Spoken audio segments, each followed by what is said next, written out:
হ'বনে? প্ৰথমতে মই সাংবাদিক বন্ধুসকলক মোৰ আন্তৰিক ধন্যবাদ তথা কৃতজ্ঞতা জ্ঞাপন কৰিছোঁ।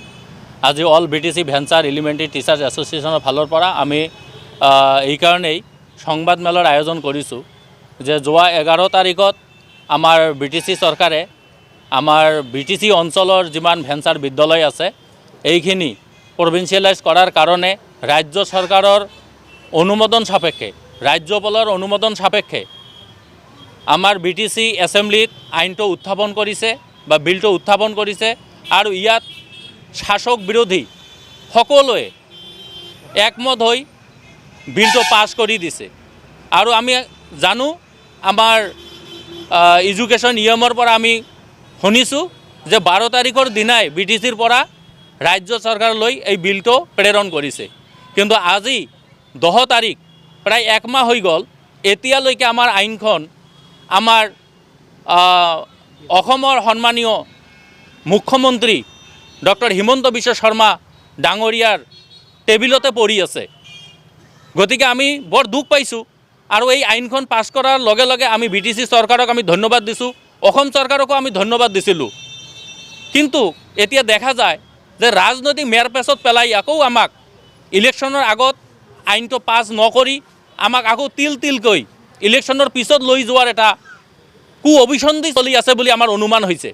গতিকে আজি সংবাদমেলৰ জৰিয়তে আমি অসম চৰকাৰক অনুৰোধ কৰিছোঁ, কাতৰভাৱে অনুৰোধ কৰিছোঁ যে মাননীয় মুখ্যমন্ত্ৰী মহোদয় আপুনি অতি শীঘ্ৰেই আপোনাৰ সন্মানৰ খাতিৰত ভেঞ্চাৰ বিদ্যালয়বিলাকৰ এই নিষ্পেষিত লাঞ্ছিত বঞ্চিত শিক্ষকসকলৰ ন্যায় নিৰাপত্তাৰ কাৰণে যিহেতু আপোনালোকে পাৱাৰ দিছিল BTC চৰকাৰক, ইহঁতৰ পাৱাৰ ইহঁতে দেখুৱাই দিছে, ইহঁতে কাম কৰিছে।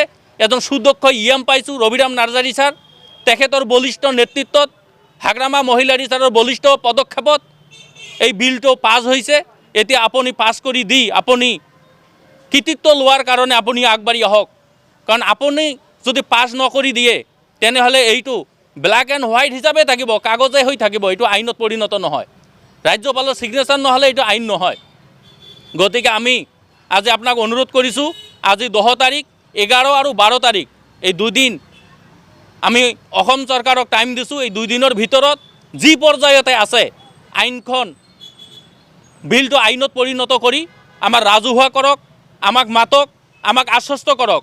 অন্যথা 13 তাৰিখৰ পৰাই আমাৰ শিক্ষক সন্থা আমি অনিচ্ছা স্বত্বেও আমি আকৌ গণতান্ত্ৰিকভাৱে জোৰদাৰ আন্দোলন গঢ়ি তোলাৰ কাৰণে আমি বাধ্য হ'ম। তেতিয়া আপুনি বেয়া নাপাব।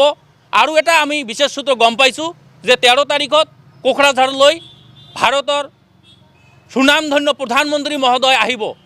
গতিকে 12 তাৰিখৰ ভিতৰত যদি আমি কোনো সদুত্তৰ নাপাওঁ তেনেহ'লে শিক্ষক সন্থাই 13 তাৰিখৰ দিনাৰ পৰাই গৰ্জিয়াছভাৱে গণতান্ত্ৰিক আন্দোলন গঢ়ি তুলিব আৰু অসম চৰকাৰ তথা BJP চৰকাৰৰ মিথ্যাচাৰৰ যিটো ইহঁতৰ নীতি এইটো আমি উদুঙাই দিম, ৰাইজৰ মাজলৈ লৈ যাম, যাতে আমি এইটো কৰিব লগা নহয়। তাৰ কাৰণে মই অনুৰোধ কৰিছোঁ। কিন্তু আমি ভাবিছোঁ যদি আমাৰ আইনখন আপোনালোকে পাছ কৰি দিয়ে, অন্যান্য সংগঠন কি কৰে নকৰে আমি নাজানো, আমি all BTC venture elementary teachers এছ'চিয়েশ্যনে ভাবিছোঁ যদি সন্মানীয় মুখ্যমন্ত্ৰী মহোদয় আমাৰ আইনটো পাছ কৰি দি আমাৰ স্কুলবিলাক নটিফিকেশ্যন কৰি দি আমাক চাকৰি দিয়াৰ ব্যৱস্থা কৰি দিয়ে, আমাৰ সন্থাৰ ফালৰ পৰা আমি বিশাল আকাৰে এক সম্বৰ্ধনা অনুষ্ঠান পাতিম। তাত মুখ্যমন্ত্ৰী মহোদয়ক আমি মাতাৰ কাৰণে আমি ইতিমধ্যে আমাৰ সন্থাত আলোচনা হৈছে, শিক্ষামন্ত্ৰী মহোদয়ক মাতাৰ আমাৰ আলোচনা হৈছে, BTC চিফ হাগ্ৰামা মহিলাৰী ছাৰকো আমি মাতিম, এডুকেশ্যন নিয়মকো মাতিম, মাতি কেনে আমি বিশাল আকাৰে সম্বৰ্ধনা দিম আৰু ৰাইজক আমি এইটোৱে আহ্বান কৰিম যে অহা বিধানসভা নিৰ্বাচনত যাতে NDAৰ প্ৰাৰ্থীক বিপুল ভোটত জয়যুক্ত কৰি দিয়ে তাৰ বাবে আহ্বান কৰিম। গতিকে অনাগত দিনতো যাতে এই NDAৰে চৰকাৰ আহে সেই কামখিনি আমি কৰিম বুলি আমাৰ সন্থাৰ মাজত আলোচনা হৈছে। যদি দুৰ্ভাগ্যজনকভাৱে আপোনালোকে আমাক এইবাৰো বঞ্চিত কৰে তেনেহ'লে আমাৰ কিন্তু উপায় নাথাকিব। তেনেহ'লে আমি পৰৱৰ্তী পৰ্যায়ত সন্থাৰ সিদ্ধান্ত মতে আমি আমাৰ গণতান্ত্ৰিক আন্দোলন গঢ়ি তুলিবলৈ আমি বাধ্য হ'ম। তাৰ কাৰণে উদ্ভৱ হ'ব পৰা পৰিস্থিতিৰ কাৰণে তেতিয়া অসম চৰকাৰ জগৰীয়া হ'ব, BTC চৰকাৰ জগৰীয়া নহয়। কাৰণ আমি BTC চৰকাৰৰ আমি দোষ পোৱা নাই, ইহঁতৰ কাম ইহঁতে কৰিছে। অসম চৰকাৰ ইয়াৰ কাৰণে সাজু থাকিব লাগিব। ধন্যবাদ।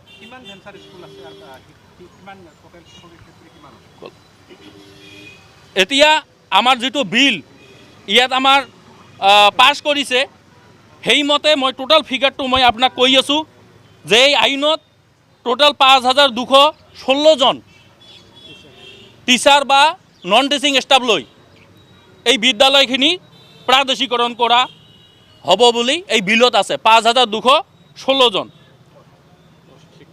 শিক্ষক। গতিকে মই আজি এই সংবাদমেলৰ জৰিয়তে মই অনুৰোধ কৰিছোঁ, মই টোটাল ফিগাৰটো বাহিৰ কৰিছোঁ 5,166 জন শিক্ষক, নাম্বাৰ অফ টিচাৰ, আৰু স্কুলৰ সংখ্যাটো ইয়াত কাউণ্ট কৰা নাই। যিয়েই নহওক টোটেল পষ্ট হৈছে 5,166 জন। এইখিনি শিক্ষকক যদি চাকৰি দিব নোৱাৰে, ইমান শক্তিশালী বিজেপি চৰকাৰ, যি চৰকাৰখনে লাখ লাখ মহিলাক অৰুণোদয় আঁচনি দি আছে, লাখ লাখ হিতাধিকাৰী বনাই আছে, লাখ লাখ নিযুত মইনা আঁচনি দি আছে, লাখ লাখ বাবু আঁচনি উদ্বোধন কৰিছে, বিভিন্ন ধৰণৰ চেক বিতৰণ কৰি আছে, তেনে ক্ষেত্ৰত ভেঞ্চাৰ বিদ্যালয়সকলে শিক্ষকসকলে দেশৰ জাতিৰ মেৰুদণ্ড গঢ়তা সকলৰ প্ৰতি কিয় ইমান নিষ্ঠুৰভাৱে বহি আছে, আমাক 5 বছৰ এনেকৈ ৰৈ আছে। আৰু এটা কথা মোৰ মনত পৰি গ'ল, সিদিনা মই শুনিছোঁ শিক্ষামন্ত্ৰী মহোদয় আৰু মুখ্যমন্ত্ৰী মহোদয়ে কৈছে নিৰ্বাচনৰ আগত যিকোনো কাম কৰিলে বোলে ভাল নহয়। আপোনালোকে কিয় ঠেলি ঠেলি নিৰ্বাচনৰ আগত আনিলে? আপোনালোকৰ ইলেকশ্যনৰ মেনুফেকচাৰ কি আছিলে? আপোনালোকে কৈছিল 180 কিলোমিটাৰ স্পীডত ভেঞ্চাৰৰ কাম কৰিম। 5 বছৰ 180 কিলোমিটাৰত যদি আপোনালোকে কাম কৰিলে হয়, তেনেহ'লে এই ইলেকশ্যন মুভমেণ্টত আমাক আজি আকৌ সংবাদমেল দিয়াৰ আমাৰ প্ৰয়োজন নহ'লহেঁতেন। আপোনালোকে ঠেলি ঠেলি ইলেকশ্যনৰ আগত আনিছে, আকৌ এতিয়া প্ৰতাৰণা কৰি আপোনালোকে ভোট ল'ব, আকৌ জিকি যোৱাৰ পিছত আকৌ এনেকৈ ঠেলি ঠেলি আৰু 5 বছৰ শুই থাকিব, আকৌ নিৰ্বাচনৰ আগত এনেকৈ ভেঞ্চাৰ স্কুল লোৱা হ'ব বুলি আপোনালোকে জাহিৰ কৰিব, প্ৰফাৰ্মা বিতৰণ কৰিব। এইটোৱেই চলি আছে, আজি আমি 20-25 বছৰ ধৰি আমি এইটো দেখি আছোঁ। এইটো বৰ দুৰ্ভাগ্যজনক, গৰিহণাযোগ্য।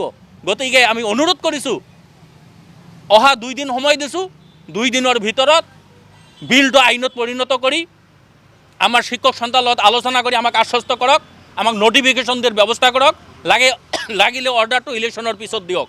যদি বাজেট কম থাকে, ফাইনেন্স কম থাকে, আমি অনুৰোধ কৰিছোঁ যে BTC চৰকাৰে যিখন পঠাইছে টোটাল 62 কোটি চামথিং লাখ টকা লাগে 1 বছৰৰ কাৰণে। গতিকে মই অনুৰোধ কৰিছোঁ, লাগিলে মুখ্যমন্ত্ৰী মহোদয় আপোনাক অনুৰোধ কৰিছোঁ, আপুনি 3 মাহৰ বাজেট ধৰি বাজেটটো মোকলাই দি 3 মাহৰ দৰমহাৰ ব্যৱস্থা কৰি দি আমাক অৰ্ডাৰ দিয়াৰ ব্যৱস্থা কৰক। অন্যথা আমি আকৌ ৰাজপথত নামিবলৈ আমি বাধ্য হ'ম, আৰু তাৰ পৰিপ্ৰেক্ষিতত উদ্ভৱ হোৱা পৰিস্থিতিৰ কাৰণে অসম চৰকাৰ, মুখ্যমন্ত্ৰী আৰু শিক্ষামন্ত্ৰীয়ে জগৰীয়া হ'ব। ধন্যবাদ।